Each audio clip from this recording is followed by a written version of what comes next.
Hey, what's up everybody? Atlas here. Today I'm going to be doing a little bit of talking about the maps. Taking a break from my regular setup of doing the hero first impressions. We're going to just go a little bit into other sections of the game. And anybody who's seen any of my other videos have seen the maps actually in action. I like to do a quick description of each one of the maps before actually going into the games. But I'm going to go a little more in depth and actually just kind of bring them all together into a single video so you can get kind of a sense of how these maps work, how you should sort of play on them, and what priorities you may or may not have going into each and every map. Now, I believe fairly firmly that each of the maps has varying degrees of effectiveness within the scenario that it plays. Each one has a number of different objectives that help you win and push through to the enemy team, but some of them are better at doing that than others. So in a way, at least in my own head, I've kind of tiered them into 4 different tiers. I mean, for the 4 different maps that are currently available. So I'm going to actually start with what I believe to be the weakest of the scenarios. Now, when I say that, I don't mean it negatively. I believe that all 4 are interesting and good objective scenarios. However, each one has a varying degree of impact on the battlefield as a whole. So I'm going to actually start out with the one that I believe to be the weakest, and that is the Haunted Mines. The Haunted Mines is a 2-lane based map. There's 1 lane going up to the top, 1 lane going down to the bottom. In the center of both of those lanes, there is a little sort of mine entrance. Now, most of the time, that mine entrance is closed, and you're basically just fighting back and forth. Fairly straightforward. It's a little bit similar in appearance to Twisted Treeline from League of Legends. However, after a period of time, the mines will open. When they open, the mines can be interacted with, so you can actually enter a separate map that, ideally, the concept is it takes place underneath the primary map. In that other map are a bunch of very weak mobs. These are all like little skeleton miner type guys. There is also a large bone golem a little bit off to the right. So the idea is that as these die, they drop a number of skulls. The standard undead drop 1, and the big bone golem drops more than that. He drops a good handful. The idea is that the 2 teams, as soon as the mines open, will go down into the mines and start picking up skulls. There are a total of 100 skulls worth of enemies down inside that mine, and so the 2 teams... The idea is that the 2 teams will fight over those skulls, and then once all 100 have been completed, then after a short charge time, a golem will spawn next to the palace of both teams. One team's golem will go up through the top lane, the other will go through the bottom. Then you have to make the decision of, are we going to help our golem push, or are we going to defend against the enemy golem? However, what makes this more interesting is that the more skulls you got, the more tough to take down your golem actually is. So generally speaking, if your golem is weaker, the other team's going to get more out of just all pushing. So you may be forced to defend and let your golem just do its thing and probably get destroyed. If it's about 50-50, it comes down to the situation that you're in, and I'll talk more about that in here and in future videos as well. So why do I believe this one is the weakest of the scenarios? The thing is that the objective itself, going down to the mines and collecting up skulls, is a huge time investment for your team. Early on, very early in the technical alpha, everybody was kind of starstruck by the objectives, I think. You would have everybody clamber down into the mines, start fighting over the skulls, and then some people would die, and then at the end, both teams would have whatever amount of skulls, and they would try to help push with the golem. That was kind of, I believe, the intention behind the map. However, a lot of people have found over time that the first time the golem spawns, because it does become more powerful later in the game as well, based off of kind of how long the game's gone on, what level everybody is, that kind of a thing. And that first golem isn't strong enough to do a real amount of damage. He can do a bit, but even if you let the enemy team get all 100 skulls and have a way more powerful golem than you, it's not going to make a whole lot of difference because while they were down there collecting those skulls, your whole team just picks a lane and pushes it through almost to the palace. You definitely have time to get very far into the enemy base, depending on which heroes it is you actually picked. This is why the scenario can actually be something of a detriment. However, as the meta has sort of evolved and shifted within the technical alpha, you started to see that generally what will happen is each team will send 1 or 2 people into the mines while the rest push.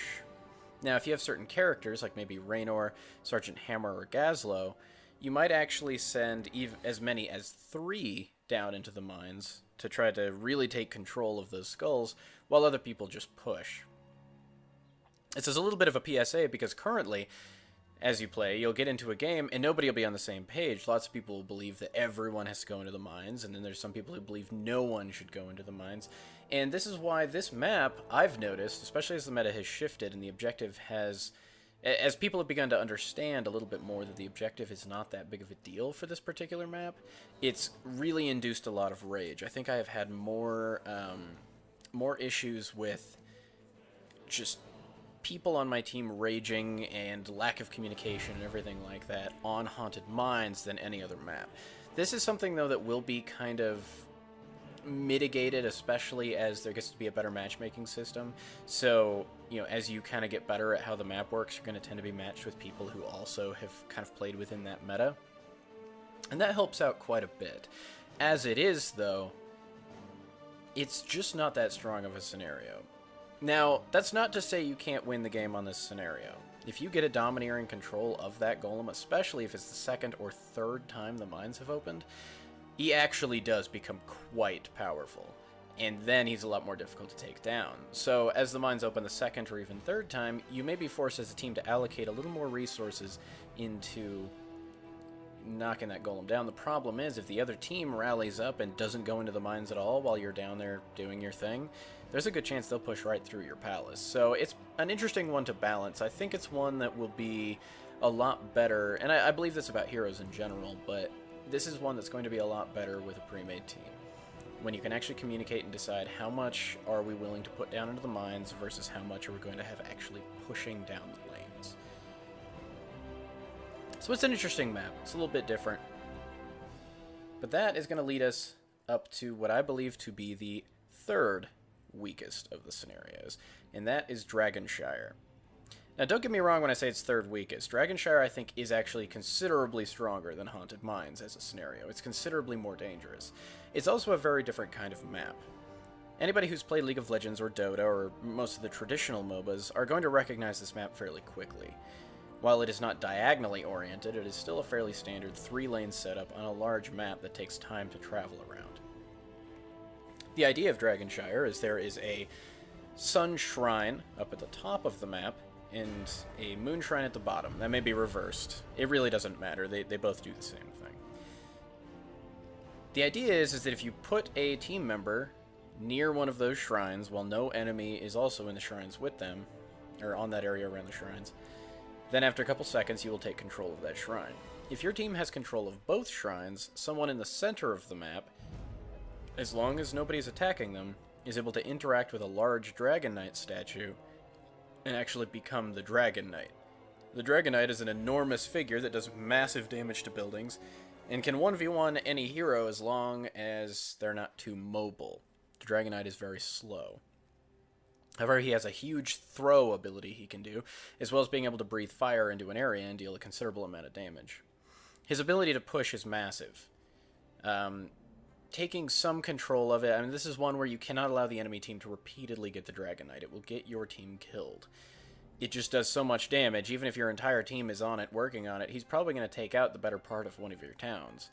And that's pretty bad, especially if they're able to get it multiple times. That's not to say that the Dragon Knight is all powerful. One of the biggest issues I've seen in this particular map is when somebody thinks that the Dragon Knight is for fighting people.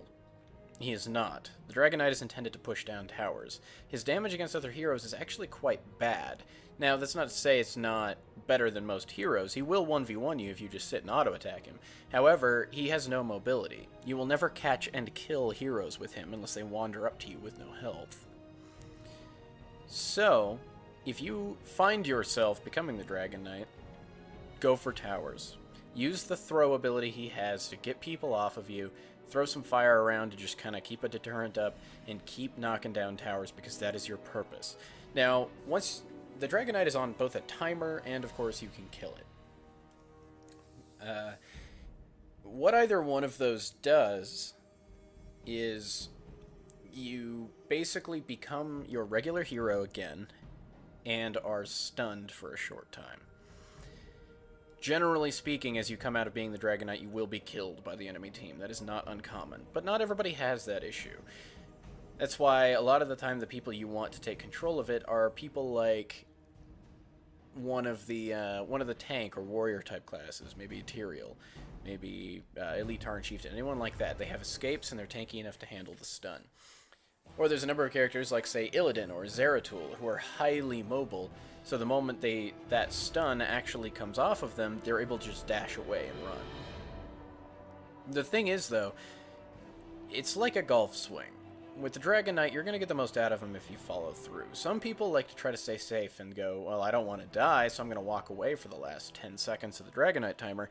The problem is you could probably take down a tower, or maybe even a fort, during that time, and a lot of people just won't follow through with it.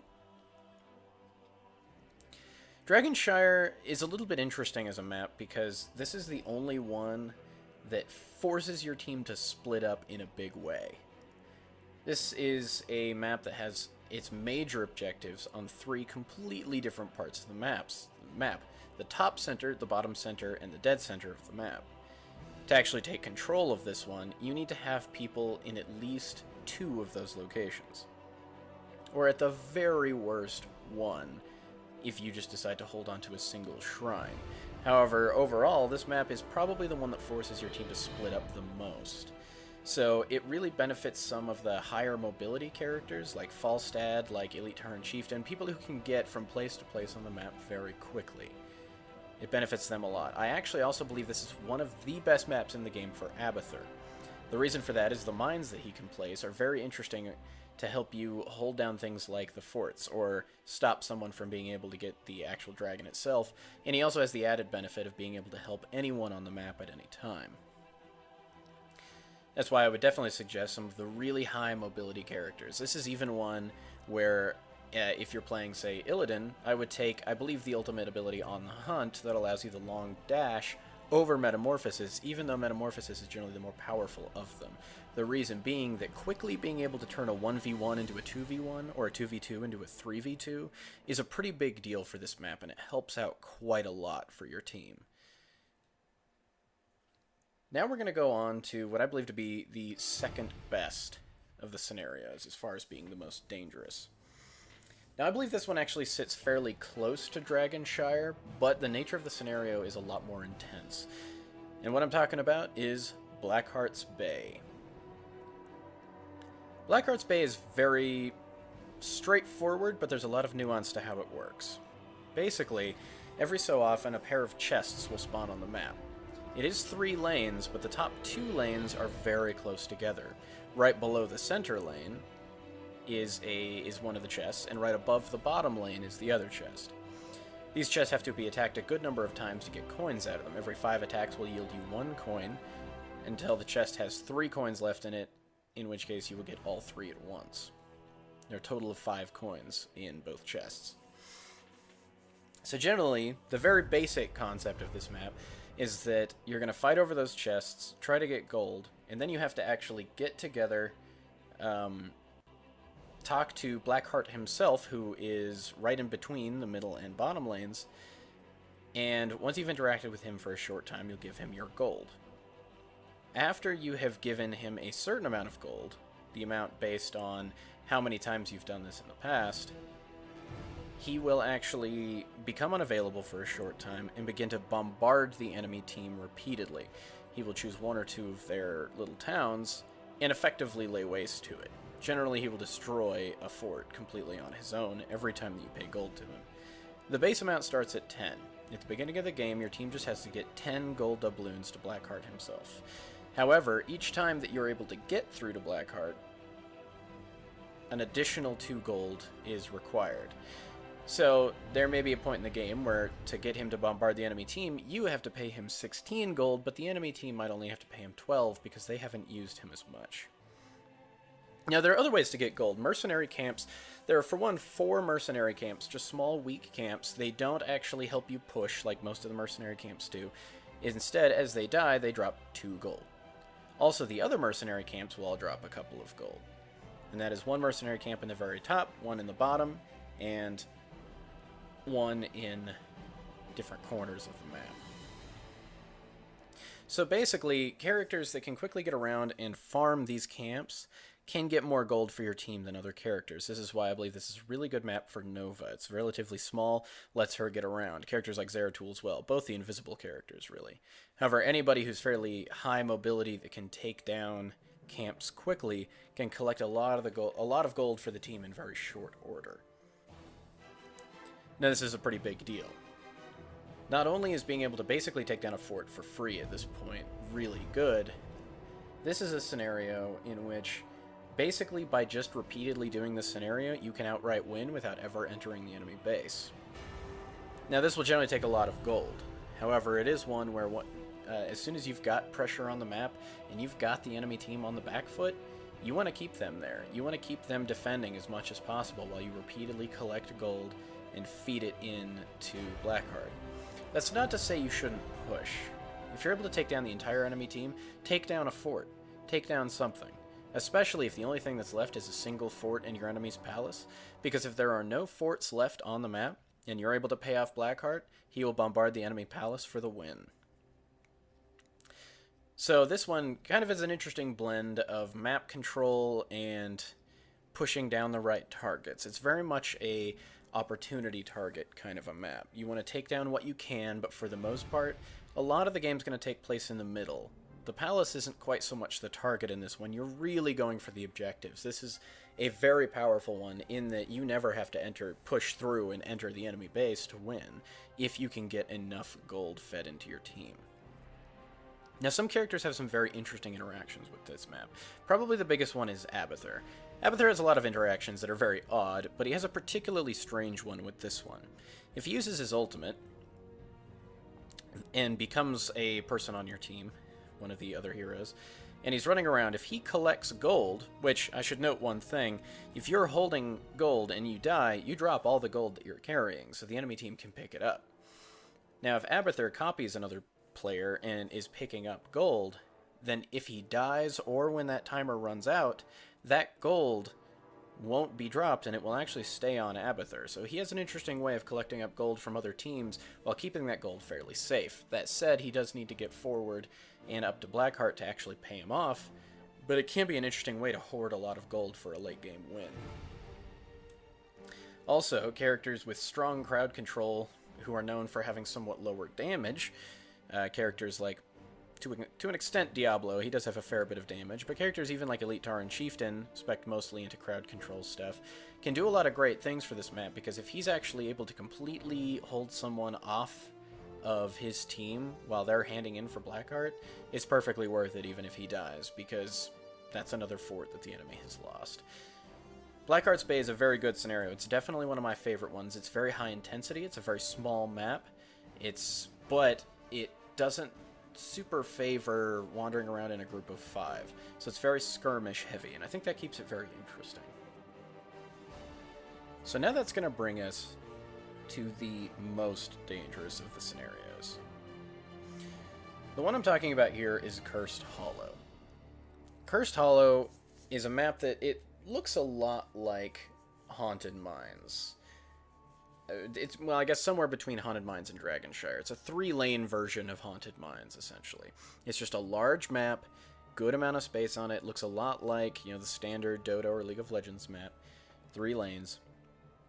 But at the beginning, there's no real objective actually there. However, periodically, a tribute will spawn somewhere on the map. Now, this is fairly random. It can pop up just about anywhere in the forests between the lanes. Once it appears, you'll get a ping there, and you've got about 10 seconds before it actually appears in that location. Any of your team members can interact with it for a short time to actually collect up that tribute. Now, once your team has collected 3 tribute, the enemy team becomes cursed. When cursed, enemy forts and towers are unable to attack, and enemy minions are all reduced to a single hit point. This lasts about a minute. Now, it doesn't seem too awful until you've really seen it in play. Once your team has collected 3 tribute, it is not uncommon to push through to the palace immediately. The fact that the towers don't attack, and the fact that the minions just vanish, means it takes no time at all, even with the enemy team attempting to defend, to just shred your way through multiple bases. I should also note that during the curse, the hit points of both towers and forts are halved. This means they take very little time to take down. A heavy pushing team like Raynor, Gazlowe, and Sergeant Hammer are going to take down towers inordinately quickly. Now, you won't have time to actually destroy their palace in a single curse run, generally. However, you can do an incredible amount of damage, and generally speaking, if your team gets 2 curses in a row, the game is over, and there's very little else you can do. So this is one that's interesting. It's actually very much favors... You want to have people in all 3 lanes so that you can quickly be contesting any given tribute as it appears. However, you also need a team that can quickly become a 5-man mob on top of that tribute to take control of it and make sure the enemy team can't do anything to you. So again, you're looking at characters like Falstad being absolutely amazing for this one. Abathur isn't too bad, however, he has a bit of a downside in that he doesn't have... Until he has his ultimate, you just lose the presence of a 5th person in a lot of ways, and so that can be a little bit rough. But still, a lot of characters are really good on this one, but you need people who are fairly quick, who can get together into a big 5-man group very fast and just start knocking people around. So if you want to have slower characters, you're looking at maybe Tyrael, maybe the Barbarian, characters like that, you're going to want to put them kind of in the middle lanes. That way they're going to be able to quickly get to and contest the tributes as they appear. Now, when I talked about the Haunted Mines, or to a degree Dragonshire, you're looking at it and being able to say, I don't need to focus too much on this objective because there are other options. I can just try to shut the other person out of the objective a bit and keep pressure up. The thing about this one is all it takes is a single character wandering around and taking over that tribute for your team to become destroyed. Cursed Hollow is extremely unforgiving and extremely dangerous, and this is one where you need your team to be on the ball and you need your team to commit to taking that tribute and putting down the enemy team as well as possible. So that's the 4 maps. This is the 4 maps within Heroes of the Storm that are currently available. Now, from my understanding, we will be seeing more in the future. Talk a little bit about just kind of how the maps appear. I'm excited, for one, about the idea of a StarCraft kind of theme map. A little more sci-fi. As it is, the maps are all intended to be Nexus themed, which is the area where all of these heroes have come together to fight. But the nature of the 3 worlds that are associated with this means that they just tend to all kind of look like Warcraft with a hint of Diablo in there. I'm pretty excited to see some cool stuff with like StarCraft theme maps and whatnot. So that should be a lot of fun. Anyway, this has been my little kind of rundown of the 4 different maps and the scenarios that each of those maps has on them. Thanks you guys for listening so much. My name has been Atlus, and this has been the strategy for the 4 maps of Heroes of the Storm. I'll see you guys next time.